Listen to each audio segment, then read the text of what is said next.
Yo, yo, yo. It's Thursday night, reverse polarity.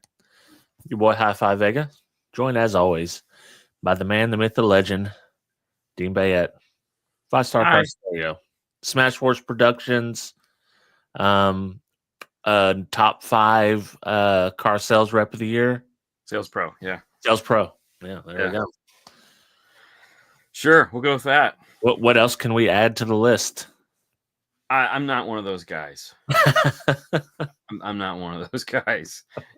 It was funny too, because when we started doing classes, a buddy of mine, he was doing classes, and he's like, oh, let me take a look at your PowerPoint. I said, okay, here you go. He goes, man, you don't have your accolades on there. And I go, no. He's like, no, you got to do that. And I go, man, I really don't want to. He's like, no, you got to. And I was like, all right, fine. And so, we put down like some of our street creds. And I always hated it. Like the only time I thought it was necessary was like if it kind of helped the narrative of the conversation we were having. Right. Otherwise, it's like, do you guys know who I am? No? All right, well, let's open with that. We could be the guy. People often put that as their email sign out. Yes. And it's like, oh, come on, guy. Come on. Yeah. There was, like when we talk about video editing and stuff like that, having like, like showing the YouTube plaque, it's like that was kind of, that was relevant, and was like, hey, I have one of these. My daughter thinks I'm cool sometimes.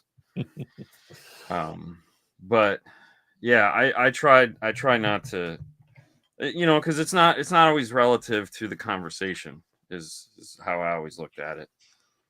I'm not here to talk about me. I'm here to talk about something, whatever the topic of the conversation is. So, regardless of what I've done, it doesn't matter.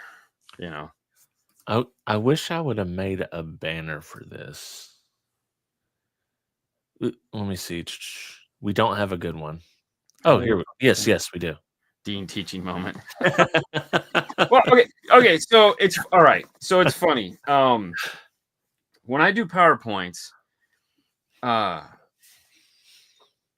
so for those of you out there that ever done a PowerPoint, right? Like the problem with PowerPoints is there's too many buttons. Okay. You know how I can tell that you don't work in the professional world? Yeah. Because that's called a slide deck, my friend. Yes, everyone calls it slide deck now. and I don't even own PowerPoint. Like for me, it's not a PowerPoint, it's Keynote. Yeah. So I don't even know how to use PowerPoint. I use Keynote, which is that. So a slide deck, call it whatever you want. But the problem is that there's too many buttons available to people. Okay. Oh my God. I have this same beef, like just in a regular job. Yeah. And so I'm looking at a PowerPoint right now. I didn't design, but I have to work off of, and there's like 42 slides. Animations on every one of them. Oh, and the problem is it's only like a 50-minute class. And I'm like, do the fucking math. Yeah. Okay. We need 15 slides. That's it. So we need a slide deck with 15 slides. And if you can't get it done in that, I'll give you 20 tops. Yeah. So take out all the bullshit and give me the meat. Yeah. Every time it changes, yes. Yeah. And it's like the whiz bang, the whiz bang I just can't do. So, and if anybody, when people ask like, okay, well, how do you, it's like, look, if there's words on a slide, like if I would put words on a slide, the only reason I do that is so that you can take a picture of that, so that you understand when you get back to the install bay, if you go, how did he do that? The instructions. Yeah. So my slides are just instructions. Otherwise, it's just a talking point for me to emphasize whatever nonsense I'm up there talking about, because to me, a presentation is about not boring the crowd. I look at class as stand up. Yeah. 1 slide max per minute and a presentation, less words, more pics and graphics. No pics, no graphics. It's all about the story, right? the whole idea of me standing up in front of you is to make whatever it is that's on that wall behind you relevant, understandable, and relatable, so that you then, when you're off on your own, you can reflect back on whatever it was I said. There was a moment in time that you captured. It's like music, you know. It's like, oh yeah, you know, this is what he talked. If I'm just up there going slide 2, like, then screw the slides. You sit down. We'll just click through the things. I'll read it as we go. You know. So, you know, I want to, because I always have 9 o'clock classes. You know, or, you know, so everyone comes in and they're the Walking Dead. And it has to be exciting. Like, it, you know, the first, like I always tell the story, the first class we ever taught in Dallas was 350 people. Yeah. I've never stand up and I barely made it through speech class, and there was like 12 people in that class in college, you know, and Sue was one of them. So, I mean, you know, and here, like Fernando, you know, he's a shy guy. I mean, I know he is. And like, he literally, like, here's the podium, and he's just like with the laptop, and you can just see his head. Like, I think all you saw through the whole thing was the top of his hair, you know, and it's like, you know, I'm like, holy crap. And there's 350 people in there. If you want to, like, yeah, it's like, holy shit. And I realized at that moment that like, this was interesting, and I quickly fell in love with it. Like, I was like, oh fuck, this is fun, you know, because I just enjoyed. Reminds me of Dell Ellis. Yeah. Whatever happened to Jeff Smith going over the rest of the Helix software on 5-Star Monday? Too much.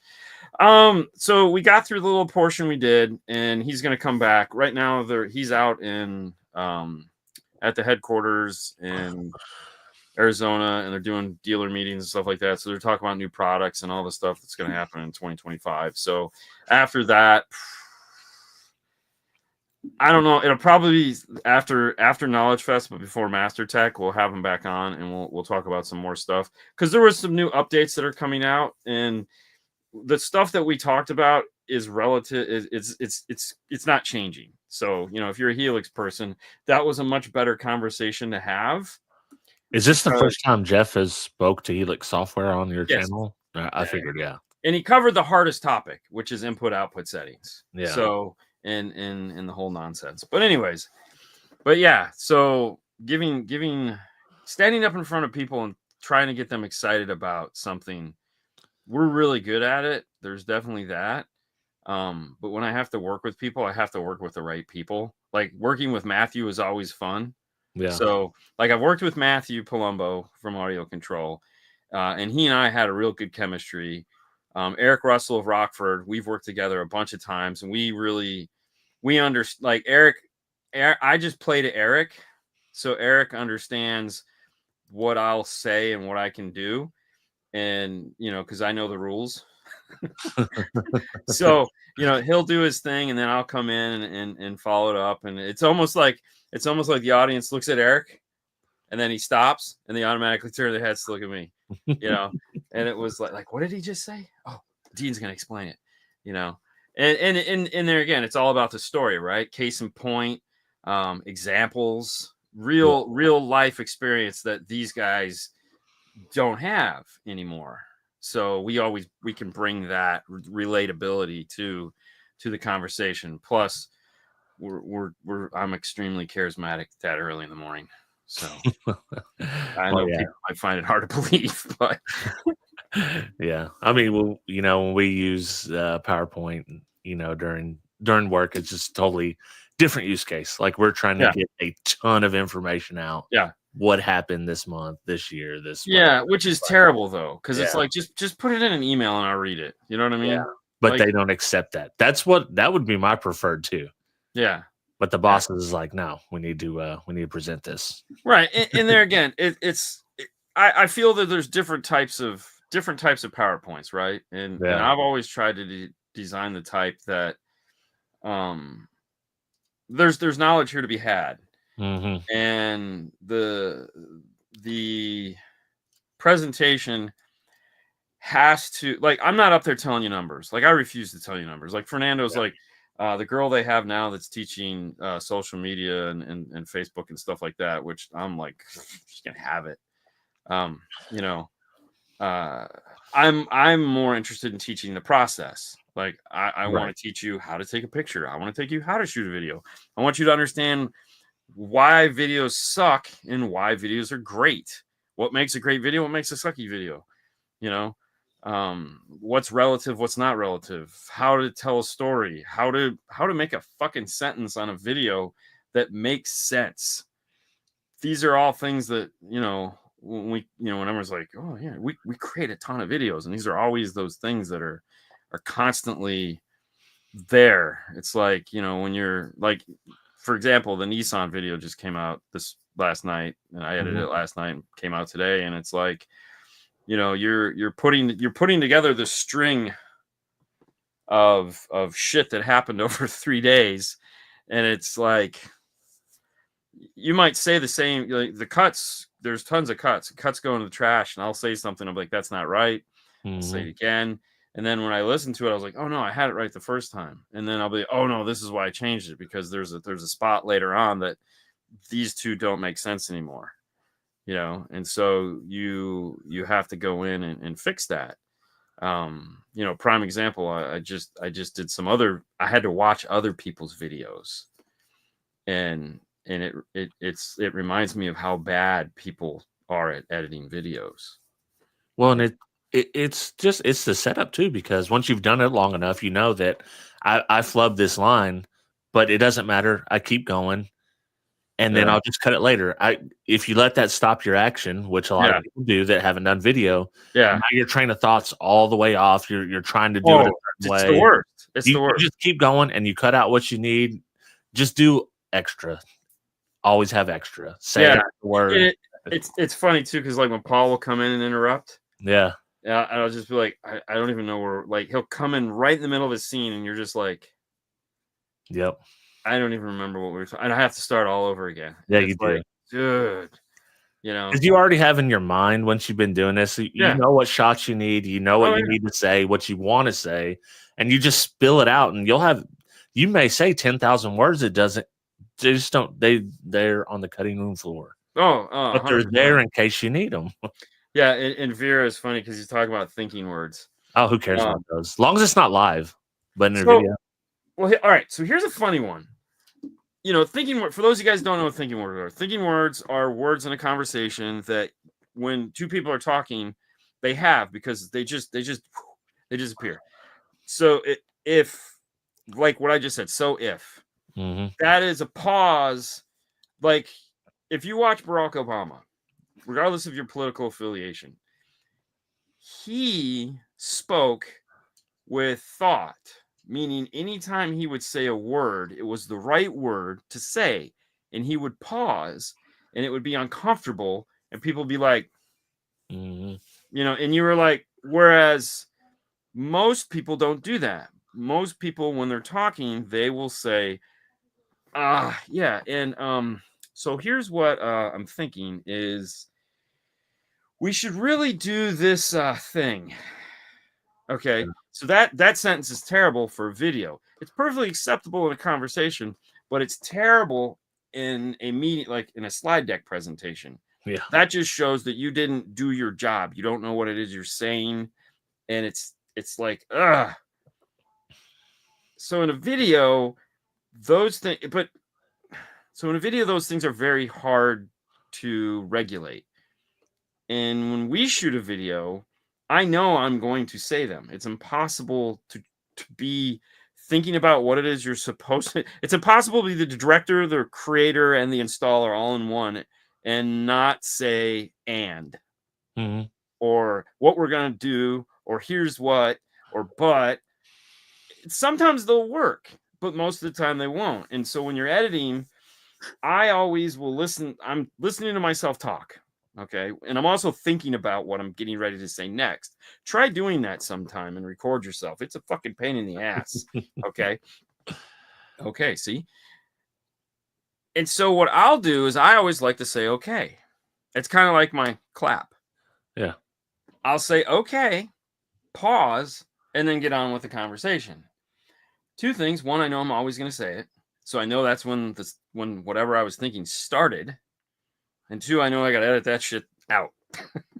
And the other thing I do is I will talk loud because I don't wear a lavalier because it just gets in the way and it's too much to do all that.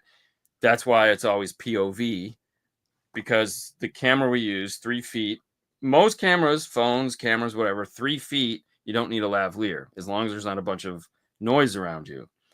So I've just learned to project my voice so that even still I won't need it. The problem with doing that is you use a lot of oxygen. So if you've ever wondered why there's so many jump cuts, is because I'm breathing. So I'll be like, talk some more. I sometimes think you have a script behind the camera. No, that's just it. We never have a script. I refuse to use a script. The script is in my head. You can tell the people that use a script, even the ones that are very good at it. Yeah. They talk in sentences. They literally talk in a sentence. And once you hear that, you'll never unhear it. You'll know exactly what they're doing. Yeah. It's fun. So where I was going with this is, like I said, I like to watch stand-up comedy, not for the hilarious of it. I like to watch for delivery. I like to watch because I feel like the best presentations are the people that can captivate a crowd, right? And like, if you got up at 8 o'clock in the morning and you had to deliver your numbers and you could do it in a manner that everyone was excited to hear, High Five's doing the numbers this morning. Oh, hell yeah. I can't wait. If you could do that, that would be fantastic. The likelihood is thin. But that means I want, because sometimes we do have to talk about a boring topic. So I want to try to find those things. So I will watch all kinds of comedians, good, bad, good, not good, never heard of before. Well, recently, one of them became really popular, which is Nate's the guy that does the George Washington skit on Saturday Night Live, George Washington skit. I don't think I've seen it. You're the only human that has it. It's like Nate Bazier or Balzeri or some silly thing like that. And he had a couple specials over Christmas. He just came on anyways, his style of comedy is, yes, that's it. Bargatze? Yeah. Okay. Yeah. So he used to be a meter reader. And now he's a comedian. And he does if you haven't seen George Washington, go on YouTube, you're there, and type in SNL George Washington skit. There's 2 of them. And they are the most funniest things ever. Okay. But in his stand-up, he uses thinking words. Like, unbelievable.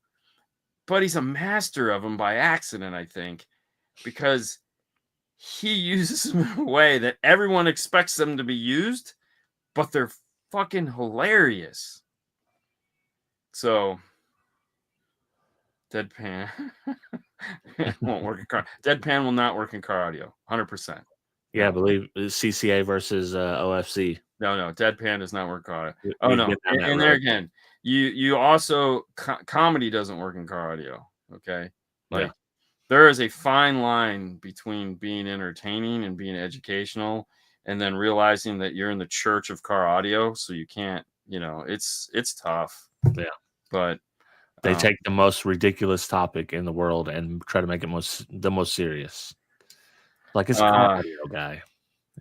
So thriving or all right. So that was our topic. Yeah, I figured because we could hit this from both ends, from the enthusiasts, and you dabble in the enthusiasts as well, but also from the professional side. Is car audio dying or thriving in your opinion? Right, I think it's thriving. I think it's thriving, and I'll give my reason, right? Because that's what I have to do. See, it's funny now that Chris has said thinking words. The only thing I can think about is thinking words in my head. It's pissing me off. He done a factory reset on you. Yeah, he totally screwed me up. All right, we deal with a ton of manufacturers, both in front of camera and behind camera, right? So we're privy to a ton of things, both as clients and just as a retailer. All right, not saying we're anything special. but in some cases we know stuff that the average people don't because we're paid to know these things. The amount of money that is being spent in 2025 that has led up from 2022, 2023, 2020, the amount of money that these companies have put into pushing the narrative of car stereo forward is staggering. And all of them are doing it. Okay, so all the manufacturers are doing it. It's not like some of them are doing it. It's not like one of them is doing it. It's not like everyone's sitting on the side going, let's see what happens if he does this. No, all of them are doing this. Most manufacturers of note will be launching some form of a major new product in 2025. It's going to happen, okay? In order to do that, there has to be money, right? Because you just don't throw money at something. When a speaker manufacturer spends $1 million to come out with a set of speakers, they assume they're going to sell them. Now they have a timeline in which they're going to do it, but they want to get their money back. You can't just make shit and hope. Yeah. So is it the business of the past? No, it's not. Is it the business that it is now? Yes. And the easiest way to think of that is like how we used to do things back in the 80s and 90s is not the way we're doing them in 2024, 2025. Fernando and I were talking about this today because we were talking about crimp caps versus the way we build a harness now. Right. Back in 1991, I was buying crimp caps, bags of 1,000, and we were burning those things up like they were fireworks, man. Just everybody got crimp caps. You have that cauliflower worth of connectors behind your dash, and people still do it today. There's plenty of guys that still do it today. You can see in that right, and then there's crimp caps right there. Yeah. And it does what it's supposed to do when used properly. All right. Right. And that's always the key. That's always the caveat to any way you're going to connect two wires together is when it's done properly. I use crimp caps. Of course you do, Chris. But you don't use them all the time because they're, again, sometimes they just, used to do every car. Yeah. I mean, hell, I used to use in the 90s. I was using T-taps. I mean, I'll tell you. I mean, I was not afraid to say it. I wasn't perfect. Yeah. Everybody did. It was just what you did. But no basic harness. There's no basic harness. So you learn, right? And you get better. And techniques change. Desires change, meaning things that clients want change. Standards change. And as they do, the industry changes. Okay. When I started drilling holes in the amp racks, I wasn't the first person to do that, but I was the first person to make it a thing. And people are like, "Ooh, I like this." And I've sold thousands of wire rulers because of it. Right. And people have made their own, people have come up with their own techniques. People, and then I made the little thingies, and Chris is making those now, and other people are making them too. And there again, wasn't the first guy to do that, but Dean's doing it. Let's do it too. It's as things evolve, they change, and you either change with them or you stay the same. Car is no different. So is the industry, if you look at what the industry was back in the 90s or the 2000s or 2000, even 2010, it's not the same industry. We're still selling radios, and that's the commonality, right? Because we're still selling similar products, or selling totally different products. There are some manufacturers that are living in the past, and they think that they can come out with these products that are from the past, and they'll do just fine. And they will, because there are people that don't understand what it is they want. They're like, like, for example, I like remote control cars, classic remote control cars, right? Right. So, I just bought a Tamiya Frog the other day. I was so excited. I have a Blackfoot, I have a Grasshopper and a Hornet. I just bought the RC10 25th or whatever anniversary clear, and I'm super excited to have them. Can they deal with what's out now? I don't even know what's out now. You know what I mean? Right.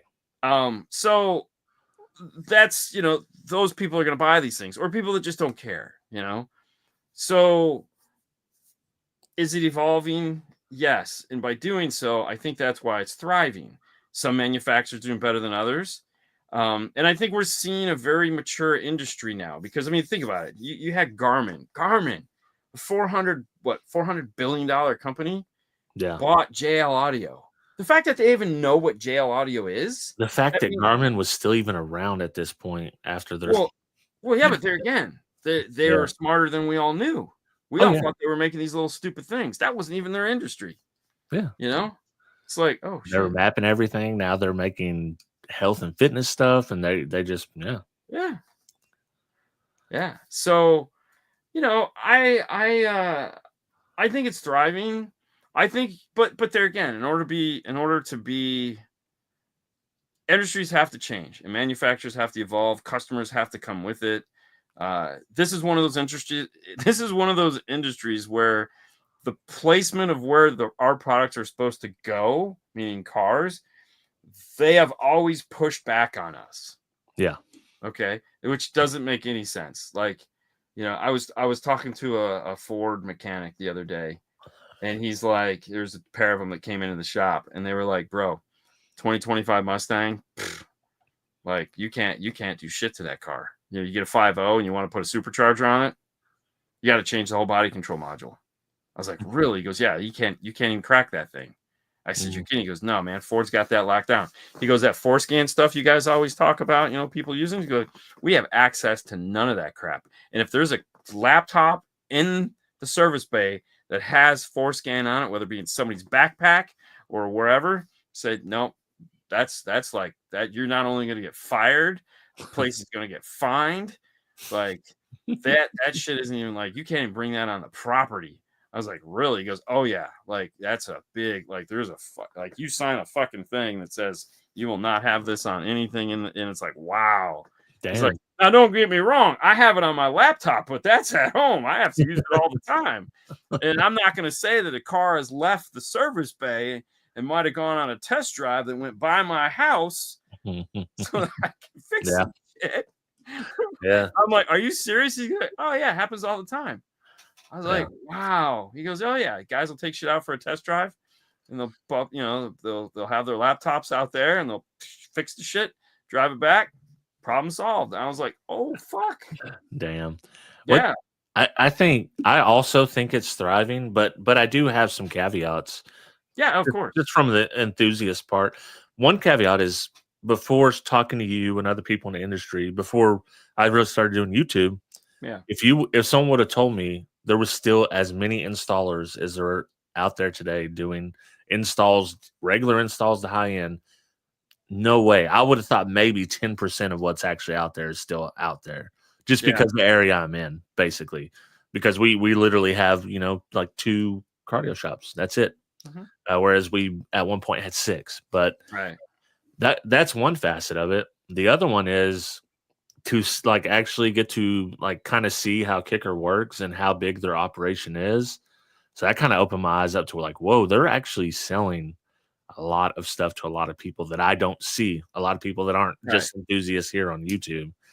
The other part is, how much did COVID play in that? Because you see the rise of companies like, right here, I have a little down for sound mini amp. So these companies were doing well before COVID, but they just went like down for sound sky high. Yeah. Gately Audio, bunch of smaller companies just skyrocketed. Well, they already had the ecosystem in place to be in front of people's eyeballs. And when you're trapped at home for 2 years and all you have is this and a stimulus check and a couple stimulus checks, and but they've done a good job of not letting that die off, because you would have thought if it was just a single bump that they would have died off after the stimulus check stopped after a year or so. But they've been constantly bringing stuff out and having a chance to do something. Yeah. Well, I mean, don't get me wrong. It's not like we all know it was going to do this and then do this and then go back. Right. It'll level out at some point. Like, go to the floor. It says we seem to be at a point where techs need to be able to be sound engineers to get the whole potential, and how many are at this level. This is a point of focus for consistency. So All right, so this is one of those things that there again, Fernando and I spent a lot of time talking about the joys of working with somebody 6 days a week and traveling with them and spending all kinds of time going all over the United States and seeing everything. We talk about stuff like this, and we meet a lot of these people, and we train a lot of them, and we help them and all that other fun stuff. But yeah, the thing is DSP is the narrative we were pushing very, very hard. But in our install bay, there's machines.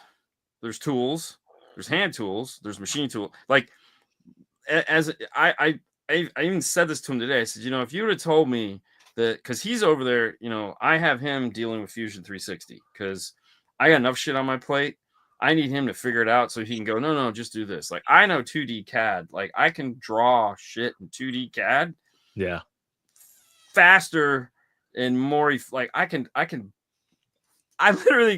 Today I said, I tell you what, you try to draw something in Fusion 360, I will draw it in 2D, import it into the Bamboo software, make it 3D faster than you can even start doing circles and squares. And he was like, no, you can't. I said, yeah, I've thought a lot about this. I have a plan. And sure enough, I did. I wanted a cold shoe mount for the camera that said 5-star on it. Yeah. And fuck yeah, man. I sat there when he was like, it took me 20 minutes. I had one in my hand printed, ready to go. Like, yeah. After it printed, because it took 15 minutes to print, but it took me 20 minutes to draw it. So 35 minutes, I go, here's my rough. And he's like, fuck you. But there again, now if I was trying to do it in Fusion, I'd have been like him. I'd still fucking been over there. But, here it is. He's got Fusion 360 going on his computer, trying to design some simple shit that I'm asking him to design. There's 2 3D printers. The other laser got delivered today. There's one laser sitting on the counter that's burning shit out all the time. Like stupid shit that you would have never thought. And what brought the conversation out is we make a USB-C adapter for Toyotas. So all the radios have USB-C. They only have is a nickel. Well, if there's a knockout, I don't want to put a circle on a square because that looks stupid.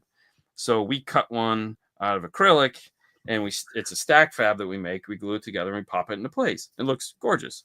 And then we can also make a 3D one. If it's like a surface mount one, we can router it and buff it and do all this other bullshit. So, but that's important because that's something that the consumer sees and they go, oh my gosh, did you got? Yeah, we made that for you.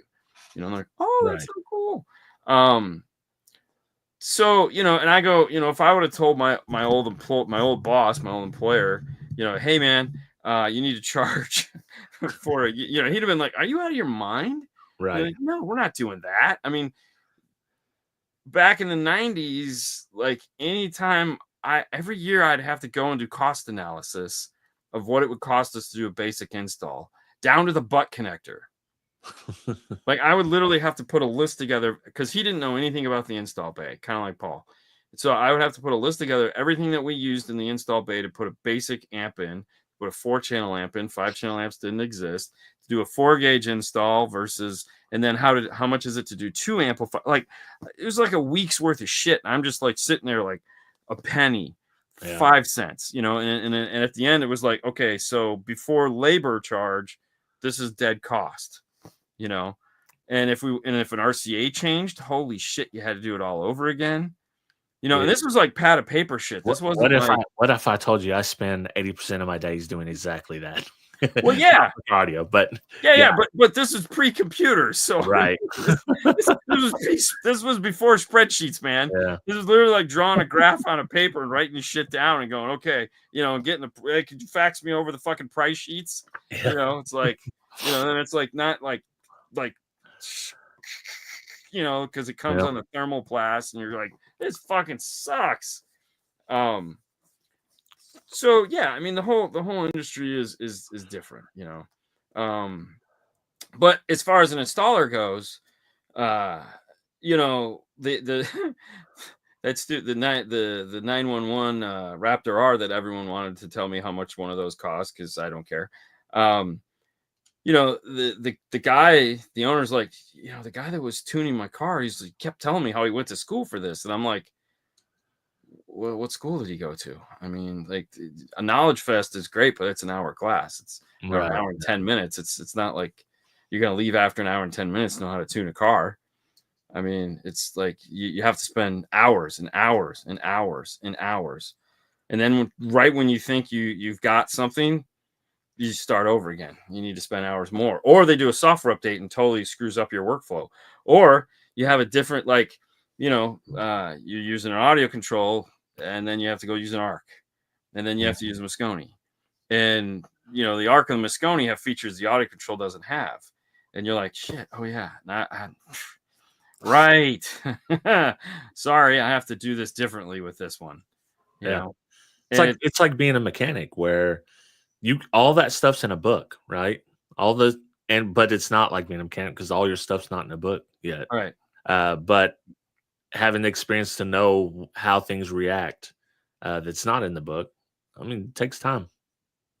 Yeah. I mean, yeah, he says 3D printing and laser cutting will eventually be everywhere. We are not there yet, but if we can feed AI those details and get spit out, game changer, we are almost there. Yeah, I mean, to the most part, but in there, yeah, I mean, again, mediocrity is awesome, right? The thing is like 3D printing, okay? To as a retailer to get into 3D printing, it costs you about $800. Okay, $800. If you have room and you want to buy a laser, you can get a decent sized laser, like a Chinese big laser, like a Boss or something like that.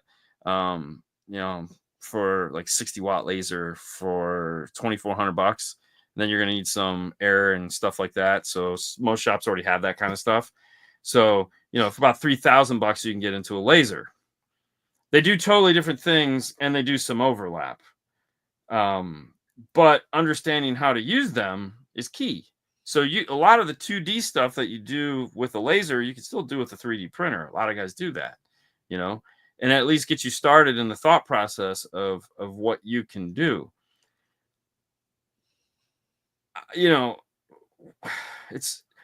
I laugh because, like, when we got our laser, it sat in the box for 3 to 4 months before we actually did anything with it.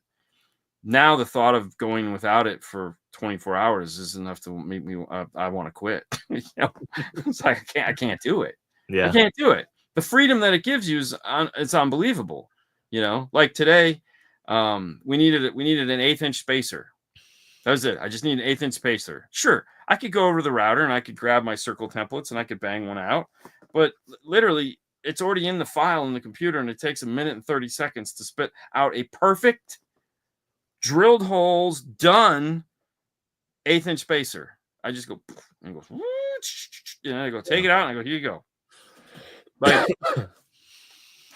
that's again. Now I could print it on the 3D printer. It'd probably take maybe an hour, but there again, it would be perfect. So it's definitely, well, yeah, but they're not, Chris. They're again, it's what you know, right? It's what you're using. Once you master a tool, it seems daunting at first. Any tool you use, whether it's some kind of software, whether it's an actual tool, once you master that tool, then right. Then all the tools. sensible. That's the funny thing. It's like the amount of software that we play with in the install bays is ridiculous, and it'd be overwhelming, and then there's just like general knowledge that you need to have. Like today we had the last car we worked on today, we had a Honda Civic come in, and there's no audio, but there is audio. So they told me, Paul tells me there's no audio. And I said, okay, because a premium audio, it's got an amplifier. I said, okay. He goes, and the only thing he hears is the tweeter. And I said, all right, so there's no sound, but you can hear the tweeters. So technically it has sound, but it's just the tweeters playing. Am I reading this? Like, are you giving me false information and then giving me the right information? So what is going on here? So, well, yeah, the tweeters make sound. I said, so the first statement was it doesn't. So it does have sound. Well, maybe it's a blown fuse in the amplifier. It can't be a blown fuse in the amplifier because the tweeters are playing. So we're going to go round and round on this one. Just give me the relevant information. The tweeters in the car are playing. No other speaker plays in the car. What else do I need to know? As it turns out, when Frano pulls it around, he goes, oh, and they replaced the driver's door. And I said, okay, so it's been in an accident. Yeah. Okay, so none of what you told me in the beginning makes any sense now. Okay, so let's figure out what's wrong with this. First things first, driver's door, speaker in the door is not making audio. Speaker works. No audio coming from the door. Tweeter's working. Okay, so Now, all right, let's check all the other speakers. Let's go into the trunk. Trunk, put test speaker back there. Look at it. Actually, we looked at an RTA first, and I go, RTA is moving. I got sound. Plug the speaker in. I got sound. Go to the other speaker. I got sound. Go to the subwoofer. I got sound. All 3 speakers in the back deck, dead. Go to the passenger door. Pull the passenger door off. There's not a surround left on that thing. It is the most dry rotted 2007 Honda Civic speaker ever. And I go, okay, so here's what we know. All the factory speakers that were not replaced because of the accident are dry rotted and dead. Something's wrong with the driver's door. Let's go back to that. So Fernando's like, I'm going to get this. And I go, okay. And he's like, it's all plugged in. I said, all right, well, so you have 2 choices now. We can either pull the radio and test continuity between the radio and the speaker, or we can figure out where it's fucked up between there. And so we can measure from one side to the other and figure it out. And I said, I'm betting it's the plug. And he's like, okay. So, we yanked the plug out, and it's like there's no bent pins. And so then he's like, he remembered, he goes, oh, let me check to see if there's something on the other side of this. And I was like, and so sure enough, the speaker wires were here on one and here on the other. I go, oh, perfect. It's the wrong door. Yeah. So the body shop that brought it to us, when they asked me what the problem was, I said, it's the wrong door for the car. They put it, it's a completely wrong door. They put like the rear door on the front. Yep, completely wrong door, completely wrong harness. So I said, all right, so whoever put the door, I didn't know it was them. I said, whoever put the door on the car, put the wrong door on the car. And they're like, what do you mean? I said, it's the wrong harness. It plugs in, but it's not right. Yeah. I said, the speaker wires we can move and repin. I said, but I don't know what else is wrong with it, and I don't really care. I said, and so, it was one of those things where it's like, okay, so you have, and I'm like, you have 2 problems. 1, put the wrong door on the car, pinned wrong. 2, you just got old shitty speakers. Yeah. So that took an hour and cost you $200 for me to tell you that. And you were the body shop. You should have been able to figure that one out on your own. So whatever. Yeah, you get it. Root cause analysis. Yeah. You got to figure out what's going on. Yep. Instead of just assuming it's this or that, you work through your logical steps to figure out what the root cause is. And there again, it's a workflow and it's understanding. Right. So like anybody ever, everyone that's like, oh, MECP, that's the test you can take, the MECP study guides and all that. And one of the things that MECP is really about is following the process. Troubleshooting is following the process. The problem is you have to know both sides of the process. I mean, you have to know where you're supposed to be and also where you started and how you got from point A to point B. Right. So without knowing that, it does you no good to even troubleshoot it because you don't know what the end result is supposed to be and you don't know where the beginning was. So you have to have both pieces of the puzzle. Like he knew it was supposed to play sound out of that door. Where do you go from here? Yeah. Sequence of operations. Yeah. So another thing it's funny that since we got talking about like engineering and stuff like that, or sound engineers, one of the things that because we're always trying to find ways to make this easier to understand because people always ask us these questions and I got to come up with analogies that like, oh yeah, that makes sense. What we found is that it's impossible to tune a car if you have no idea what it's supposed to sound like. So if you have no reference of quality sound, you can't take something, you can't make something out of something you don't understand. Like if I ask you to bake me a cake and you've never had a cake before and you just hand me the saltiest Play-Doh tasting thing, you're like, huh? What do you think? I think it tastes good. And you're like, it tastes anything but good. And so you have to lies. If you don't have an understanding of how something is supposed to sound, how are you supposed to get there? Right. And that's or at least a baseline of what you want to hear. Because to be honest, like a lot of the SQ cars, people probably won't like the sound of them. Well, but he says, but you would know if it was bad. How would you know if it was bad? only if it sounded bad to you. If you would already have some point of reference to know Yeah, that. but you got there again. You have to have a point of reference of what sounds Right. good in order to know what sounds bad. Trust me, loud stereos sound terrible to me, but Right. everyone goes, "Dude, this is awesome," and I go, "Okay, there's my reference. He likes it. He likes it. He likes it. These are all guys that do this shit, and they're all Mhm. telling me this is what it's supposed to sound like. I've heard this, and these are guys that say this is awesome, and I believe them. Therefore, I know that this sound is the best. So if it doesn't sound like this, then it must be bad. Right. So my goal is to make it sound as bad as possible, which equals good, Yeah. but you have to have a reference of what something is good. So, Eddie Murphy cracker, if all you've ever had is a saltine, it's the greatest cracker in the world. But if somebody hands you a Ritz, all of a sudden that was just a shitty saltine. Okay. So life is no different when it comes to tuning a car. If all you've ever heard is bad, then that's what you're going to do is you're going to tune it badly because you have no point of reference that was good. Like, yeah, this is great. No, this sounds like shit. No, it doesn't. So come here, hear this. Ooh. Oh yeah, you're right. That does sound bad. Yeah. So All I know is the V pattern never fails. no, the flying V. Yes. Way to go, JBL. Harmon for the win.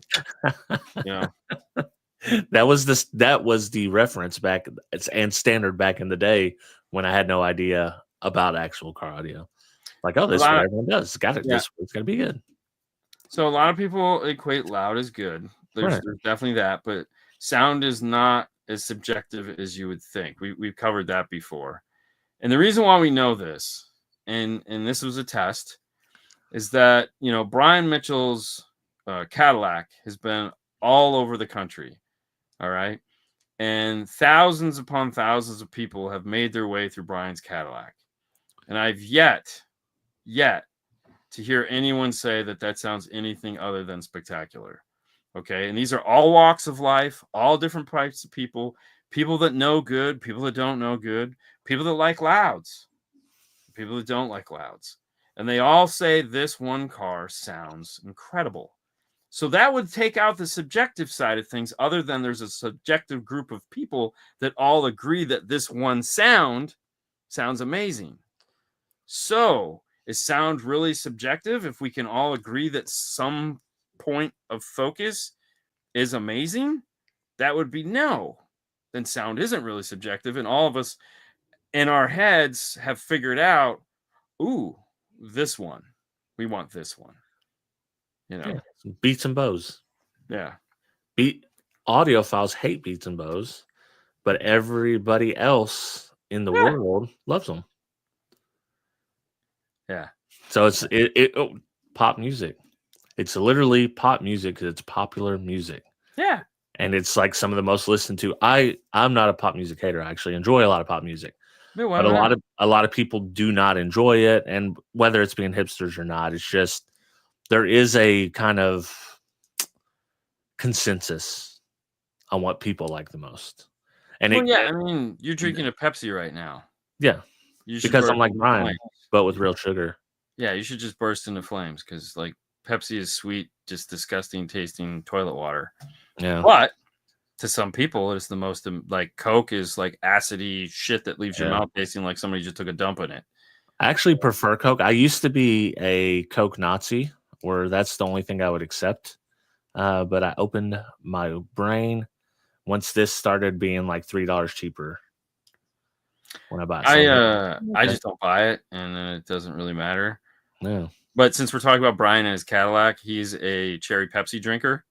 I heard that on the last episode. Yes, he's very, very in it, and I just look at him and go, I'm amazed we're friends.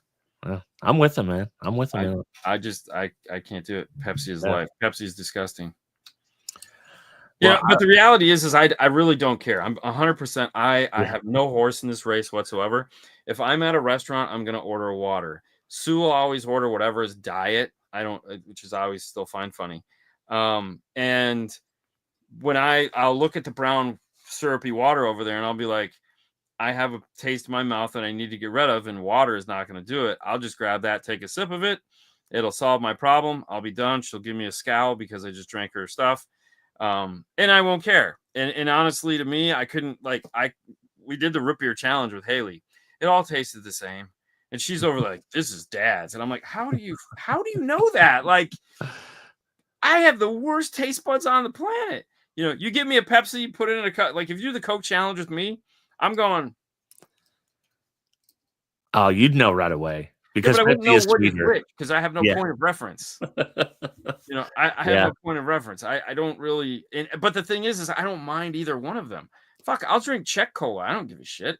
If Oh I yeah, need I something, really don't care either. To yeah, be it's honest like with you, yeah, it's all the same shit, you know. yeah. And it's I mean, that's what I grew up drinking. The shit. Oh, strawberry and cream Dr. Pepper. Is that good? I really don't care for Dr. Pepper all that much, but I don't they either. love it here. That's what they Oh, live Haley off. loves Dr. Pepper. Yeah, so Yeah, I mean, when I was I a wouldn't mean kid, I will drink it if that's the thing, but yeah, I like root beer, but I thought about this the other day. I really don't even really like root beer. yeah. I like it, but it's not like You don't got to have it. no. Yeah. But every now and it's like I think I just want a soda or a Mhm. pop, depending on where you come from. Pop has been beat out of me living in the South. I would always call it pop, and they'd be like, what's a pop?" Yeah. It's Coca-Cola. You mean a soda? And then you just you comply. Mhm. You have to. Yeah. Yeah, it sucks. All right, so what else do you got as far as whether it's thriving or dying? So here's the one thing that I see maybe happening, not to the professionals or the big overall companies, but maybe some of the smaller companies. If they don't innovate, when it's so hard to get into these cars, as it's getting harder and harder every year model that comes out, Yeah. if they don't have the products to allow them to be in those vehicles, then they will die. So a lot of smaller companies, big Oh yeah. companies, JL Audio is owned by Garmin. They can afford it. Rockford Fosgate, Patrick Industries, they can probably afford it. Kicker could probably afford to do something. But smaller companies like Downford Sound or Well, they're just buying off the rack. So right. I'm So sorry, they're it's buying tailored off the rack. Is that right. fair? Is that fair? What they're getting, a little bit older designs, but maybe at that time they'll have something or they'll do some kind of innovation to get them in there. But if they don't, it's gonna be much harder to get their products in newer cars as time goes on. And this is not like 5 years from now. This is like 10 years from now, 15 years now. Yeah, but the thing is like when you look at these companies, like 10 years, does Price even care 10 years from now? Is he building a dynasty? Yeah, Or that's the question. That's the question. You don't know I until it know goes. I know some of these guys are not building dynasties. They're building a product to sell. Yeah, They're making money along the way and they're building a product to sell. Not saying that he is. I don't know. I've never met Price. right. But I know others that are like they're not building dynasties. They're not doing what Irby did. Right. And the guys at Rockford and the JL crew.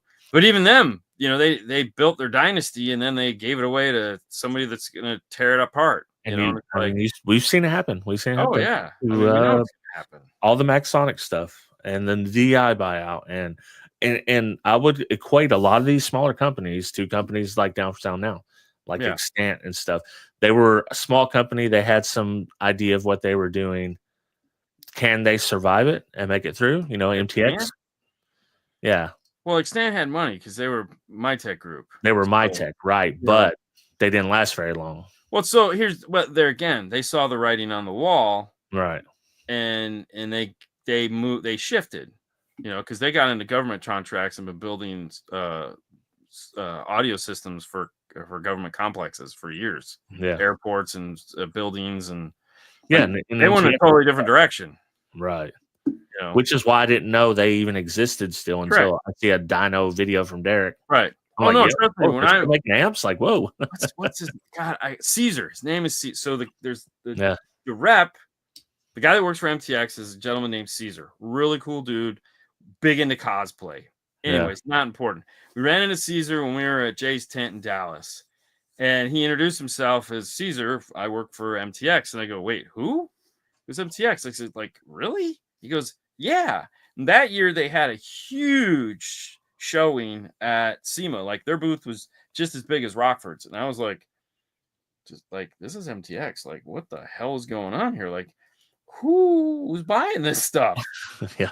You know, and the funny, they have the money. They have the money. They got Yeah. tons of money. And honestly, I'm surprised like they don't sell. Yeah. Well, 'Cause here's the thing with MTX. There was some bad products. They did some Road Thunder stuff that was pretty bad. They did a lot of really good stuff, though. yeah.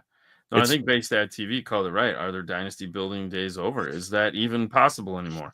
No, because I feel once you get to a point where you're so big, if you want to grow, you need money, and You these get hedge scooped fund up. investment bankers come along, and they promise you the world, and then they just gobble you up, you know. Right.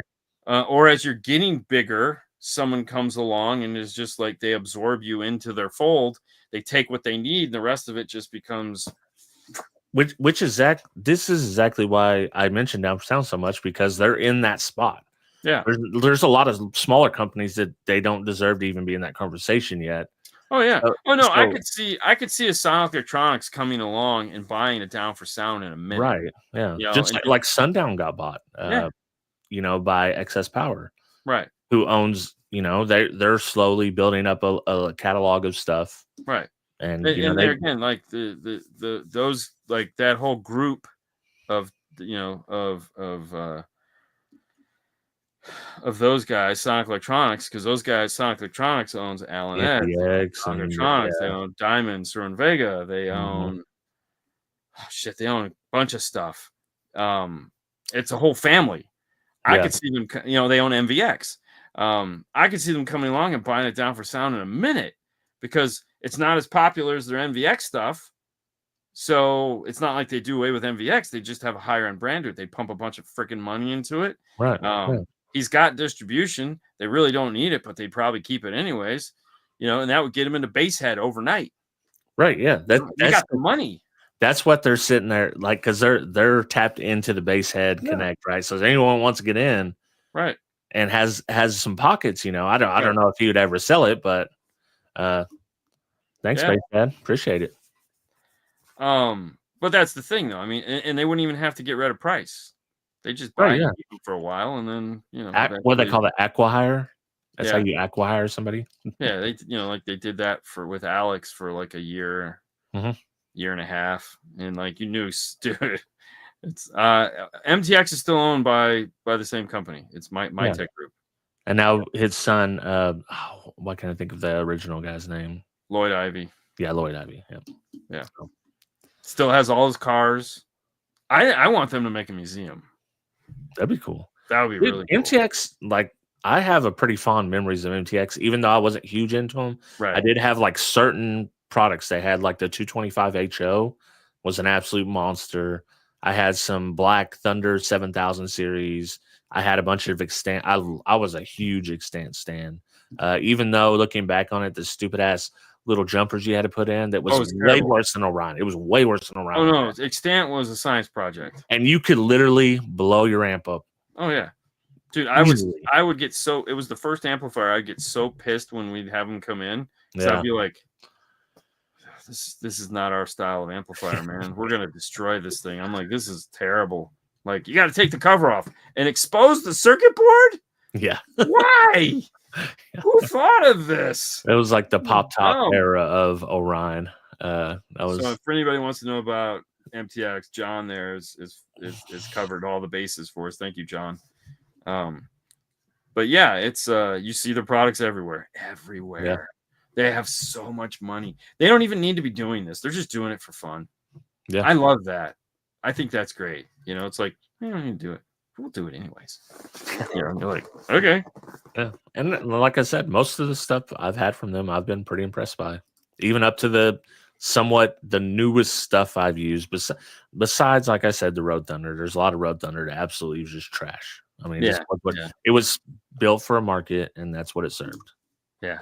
I never did anything with MTX. Like when I started working at AVE back in the 90s, they had just shuffled MTX along. Like they had one pair of Blue Thunders left, and that was it. And then that was the end of that. And I was like, oh, okay. Well, what's crazy is our area was a lot like yours. It was Rockford Fosgate. It was Orion. Kicker was for subs. Like nobody used kicker amps. And then MTX, Extant, PPI, Phoenix Gold. That was all like one shop had all those, and it was all that was like sound advice for us. right. And they had those, and it was for the people that were like too fancy or like I'm better than you. I have I have an outlaw. So the sound advice here sold all the MyTech stuff. So they had acoustic and the MTX and extant, and Precision Power was always with JL. Like that was the two. Right. And this was the same place, JL Audio, PPI. Yep. Yeah. Those two guys had a lot of intermixing there for a while. Because hey, you come up with subwoofers, you need amplifiers. Right. It wasn't until JL decided to go to China to make some amplifiers that literally one of the first people that did it, and they did a pretty good job of it. Oh, for sure. Well, because they set the standard. They went to China. I mean, for anybody that wants to hear that story, go to what is it, Old Fashioned Podcast? Or no, yeah, it was Old Fashioned Podcast, right? This Old Fashioned Podcast with Maddie and Gary. When they had yes, we know who Manville Smith. Yeah, they had Manville on. Yeah, and he tells the whole story. Yep. And it's like I didn't know it. I thought it was great. I was on fucking pins and needles, man. I'm running. I'm like, wait, what? These motherfuckers. It's these guys' fault. Oh my god, they totally ruined everything. Hey, whatever. Hey, them and DEI. Oh, Jesus Christ. Crean Jacobs is the guy that everyone just hates. Yeah. He fucked everybody over. He was the first conglomerate to just screw up car audio. Yeah. And that's a story that needs to be told. That's what I wish you and Brian would cover some of that on there, because you guys lived through it in the industry. And me, I was just a consumer, like, what the hell's going on with this brand? It sucked. It was like there's so many of those companies that just went to shit. Like Image Dynamic was one of them. They just made poor life choices. Diamond. I know Image was so dope too. I mean, I guess they had to have their line now. That's pretty dope. But well, it's still the same guy. He just sits at his house with his. They hired him. So it's owned by Base. The guy that makes all the plug and plays. Oh, Powerbase. Yeah. Owned by Powerbase. And then he still makes the subwoofers here by hand, the ID Max. Still same guy. They hired him a partner because they're like, dude, if you die, we're screwed. So you need to teach this kid how to do this. Exactly. Okay. Yeah, you need a Hybrid Audio got bought by the motorcycle company. Mm-hmm. Yep. Yeah. So it still exists. It's just the company that he sold it to specializes in motorcycles. And so it's a SQology podcast. The guy that does that, which his name just totally escapes him right now, is still works there. Clifton. Thank you. Yep. Yeah, Clifton still works. Go into the Mind Palace and remember. Yeah, but no, they still exist. It's just motorcycle stuff. Yeah. You still have like Legadia, I think, but it's just all motorcycle centric now. So they took over, and that's that. So good time. Yeah. If you would like to listen to more nonsense, oh yeah, we're going to talk about American Prime Evil and a bunch of nonsense. Probably more nonsense. Yeah. Click the link, and we'll see you there. All right, man. Thank you guys so much. See you next week. Bye.